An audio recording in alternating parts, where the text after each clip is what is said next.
Yeah. So I guess follow-up question to my previous questions before. So when I'm considering to like work for a brokerage, right? Having done a little bit of research in terms of the different business brokerages that are out there, and I know you highlighted it in one of the EXP crowd calls as well, but are there like top things I should, I guess, maybe not consider, but like what are the top benefits of like joining EXP as opposed to finding a different business brokerage firm? I know like the commission splits is like a huge benefit by joining EXP. And knowing that we now like live in a digital age, like everything's online. Like have you felt that if I were to join like EXP in the future, like the mentorship that I would receive, would it be any different from like the type of mentorship that I would receive through like an offline brokerage? Kind of wanted to explore and consider like how I should go about making that decision. Well, I mean, I can't, I can't really give you a compare and contrast with every different brokerage that's out there for obvious reasons. I can tell you that when I first got into business brokerage, I did so by buying a franchise. Mm-hmm. It was a very expensive proposition. And if I had known, if EXP had been around back then, and I had had the opportunity, I think for new business brokers, I always tell them, get in to the business brokerage field as inexpensively as possible. Get your feet wet. Figure out if it's actually a career that you want, because business brokerage is not the easiest thing in the world to do. I mean, it can be very complicated. There's a lot of complexities to it. You're dealing with a lot of personalities.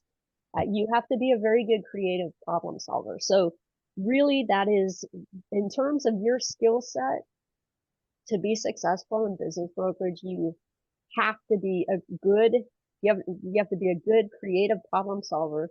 You have to have a very positive attitude. You got to have that can do attitude, because there is a saying that every deal dies at least 3 times. You have to get used to resurrecting things from the ashes. And so if you are a person who gets frustrated and just says, it's dead, okay, next, and walks away, you're not going to make money. You're not going to survive in this industry. So when something dies like that, when a deal dies, you have to say, okay, well, the landlord just killed this. So what can I do? What can we do to make the landlord comfortable so that we can move this forward and get it and resurrect it? And sometimes it's like, okay, well, hey, Mr. Landlord, what if, you're not comfortable that the buyer is financially strong enough? So what if the buyer is willing to pay 6 months of rent in advance? Mm-hmm. Or let's say it's a 5-year lease. So what if the buyer is willing to give you a 6 month security deposit, and at the end of each year, you release 1 month of that security deposit. So basically at the end of the 5 years, you're only holding one. I mean, just whatever. You just make stuff up. It's like, how do I get this done? Right? Yeah. How can I bring it back and bring it back alive and move it forward? So that's just something that comes with with experience, but B, with also talking to people who have been around, who have experience, who can help you come up with creative solutions like that. And again, get your feet wet with as little expense as possible. So, instead of going out and spending 100 grand to buy a franchise unit and and lease a space and make sure you have desks and computers for agents, and then try and hire other agents, and then try and do all this stuff. When you join an organization like EXP Commercial, you have no overhead. Well, that's not true. You have $250 a month in overhead. You can work from home. You have access to people who have been in the business for a long time. You are required to join IBBA to get some education there. Mhm. I'm one of the few mentors, business broker mentors, I should say, specifically within EXP. So, and in terms of my mentorship, I hold training, business broker training every Monday morning, 9 a.m. Pacific time for all my mentees. Not all of them join. It's all via Zoom. Not all of them join, but a lot do. And not all of them join every week, but I'm there every week. Okay. Uh, just like on these crowd calls, I mean, people come, they show up if they choose to, whatever. I show up. If people have questions, I do the best I can to answer them. Business broker training, I've been doing it for a year and a half, 2 years now. Mhm. I don't know, but all of the sessions have been recorded. My assistant has been working on a new website, a new training website, which actually we're going to send out an invitation on Friday to all of my mentee group that says, here's the link so you can register. And then it's, hours and hours of training videos that we moved it into this particular format so that we could add tags and make it searchable. And right now we're in the process of adding all the videos into the system. Then the second step, right now it's only searchable by the title of the video. But as we move forward, we're going to make it, we're going to add tags and descriptions for all the videos, and then those will be included in the search as well. So if somebody's looking for training information on marketing, they can search for marketing, and any of the training sessions that happen to have marketing anywhere in the title right now will pull up automatically, and they can watch those 6 videos.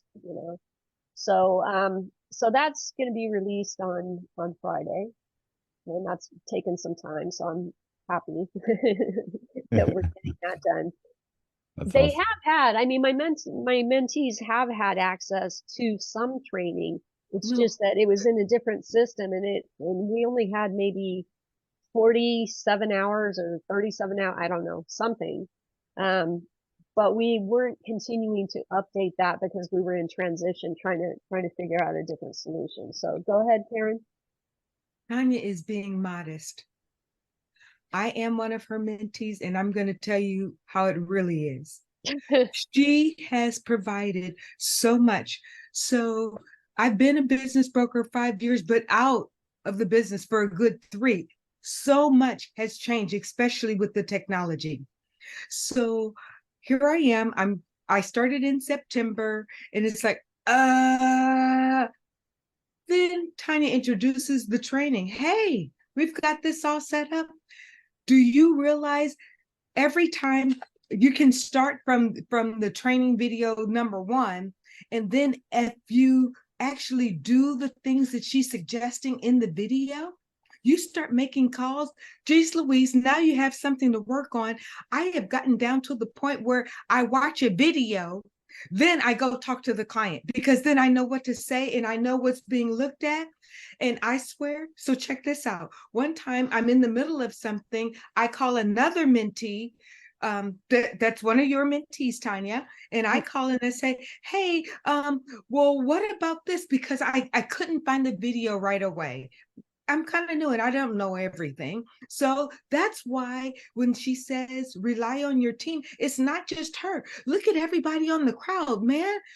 All of us, we help each other. We help each other. And I swear. So this other person says, hey, it's on this video. She told me exactly which Tawnya video to go to. I went to it, and I feel so confident when I speak to the client, because she clearly explains everything in detail, step by step by step. So you never feel like you're abandoned. She's always holding your hand. I can't say enough good things about it, because it has truly made a difference. I actually have things working on. I'm going to get a check soon. It's like, it's because of this. I'm sorry. I'll calm down. I'll be quiet now. But That's you funny. need to at least try. Give it a chance. Well, That's I can tell you the other thing that has been done recently is, there's There were certain forms and like seller questionnaires and things like that that I had sent out to my mentees, but I get new mentees all the time. Like, right, people come in and people drop off. So right now I think I have 37. And so in order to keep track of who has what and not have to resend everything, I started just creating a Google Drive document file. So now I can give them access to that. And it's organized into folders for, seller qualification and, seller representation and qualification, buyer qualification representation, marketing, marketing your listing after you have it, and just things like that. So trying to organize a lot of the documents so that they have access to them. I've put a lot of email templates in there. There's certain things that we request on a regular basis. So for example, you're trying to qualify a potential listing. You're going to send a document request. You're going to send them an email that basically requests their last 3 years of tax returns, P&Ls, balance sheets, whatever, a whole bunch of stuff. There's no sense in typing that thing multiple times. You use it all the time. So I just created it in an email template so in a Google Doc, okay, here's your subject, here's your template name, here's the body of it, you fill this stuff in and put it in whatever CRM you're using, because not everybody's using the same CRM. So, I try and do that. And because you got to use templates. I mean, your time is the most valuable resource that you have. So, where you can shortcut things, you want to shortcut things, but you want to shortcut things in a very effective and efficient manner, because shortcutting by cutting corners and doing things that are going to be detrimental is obviously not helpful to your business, your reputation, or anything else. So if you can find efficiencies, maybe that's a better term, just efficiencies rather than shortcuts, but different ways to automate things, then it's better. So that's kind of how I mentor people. Now, not all, and like I said, I'm one of the few business broker mentors within EXP Commercial. I don't know what other people do, what some of the other mentors do. I honestly don't know. There's no cookie cutter standard way to do it. I have my Monday trainings. When people send me emails, when my mentees send me emails, or schedule a call or whatever, I try and get responses to them as quickly as possible. It's not uncommon for me to be on a Zoom call with a mentee and a potential client. If they need assistance or just need, that kind of backup support, that's fine. It's also very common for some of the mentees to send me rep agreements and other documents to review for them before they send it out to the client. That's okay too. So it just is what it is. I mean, and every mentee has a different level of need. And so again, it's just not cookie cutter. So that's great. Thanks. That's all I can tell you. No, that's a lot of information, and it was actually really, really helpful. So thank you for sharing that. And so for the mentee program that you're referring to, I'm assuming that you have to be part of EXP. Is there a certain headcount limit that you put towards that program? As of now, no. No. Okay. Got it. Because like I said, I mean, I hold a training Monday at 9 o'clock, unless I have a court hearing or something, because I am an attorney. So every once in a while I have a court appearance that I have to do. So without a cancellation, but otherwise, Monday morning, 9 a.m. Zoom call. Everybody knows it. We usually have anywhere from a dozen to 20 people. So even though I have 38 mentees, not all of them show up for the training. And that's also why I record it, so that those, people that have they have scheduling conflicts or whatever, but they can still get the training information. They can just watch it during their own, whatever is convenient for them. And the mentee group that I have, they're all over the country. I think Mhm. maybe 7 or 8 are in California, but the rest are, you know, Oklahoma, Texas, Utah, Nevada, Arizona, Alaska, Carolinas, Wisconsin. I mean, they're pretty much all over. So, yeah, so that's how that goes.